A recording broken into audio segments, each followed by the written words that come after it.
पछिल्लो समय नेपालमा राजनीतिक पपुलिजमलाई चाहिँ एकदमै नेगेटिभ फेनोमेनाका रूपमा प्रस्तुत गरिँदैछ। विशेष गरी बौद्धिक बहस चाहिँ त्यतातिर केन्द्रित भएको छ।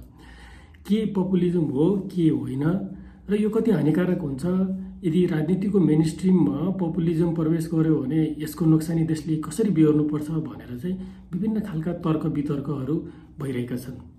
यो हुनुपर्छ, एकदमै जायज कुरा हो।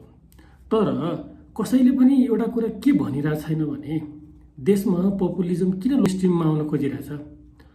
राजनीतिमा पपुलिजम हाबी हुनुका पछाडि जनताको वितृष्णा र निराशा हो इस्ट्याब्लिसमेन्टप्रति। जब लोकतन्त्रमा शासन र सत्तामा रहेका दलहरू नेताहरू भ्रष्ट हुन्छन्, उनीहरूले जनताको सेवाभन्दा आफ्नो गोजी भर्नमा बढी केन्द्रित हुन्छन्, तब जनताले विकल्पको खोजी गर्छन्।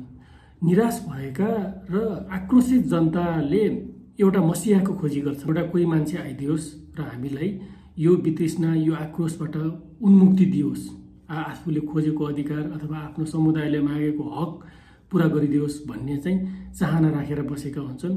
त्यही कुरा ग्र्याब गर्ने केही पपुलिस्टहरू आउँछन् र उनीहरूले गर्छन्। यो जनताले इस्ट्याब्लिसमेन्टप्रति गरेको अविश्वास हो, आक्रोश हो। उनीहरूको असक्षमता र नालायकीपनका कारणले उनीहरू विभिन्न विकल्पको खोजी गर्दाखेरि भेटिएको एक विकल्प लोकप्रिय पात्र पनि हुनसक्छ, पार्टी पनि हुनसक्छ। त्यसकारणले यो पपुलिजमलाई दोष दिने होइन। पपुलिस्ट पात्रहरू यसका कोही कमजोरी छैन।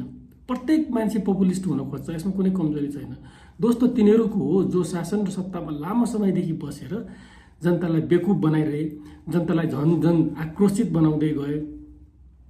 भन्सारमा 1 किलो चामल ल्याएको मान्छेको चामल खोज्ने अनि आफ्ना मान्छेहरूका करोडौँका सामान चाहिँ भन्सार छली गरेर ल्याउँदाखेरि पनि केही नगर्ने, यो जनताले देखिरहेछन् नि।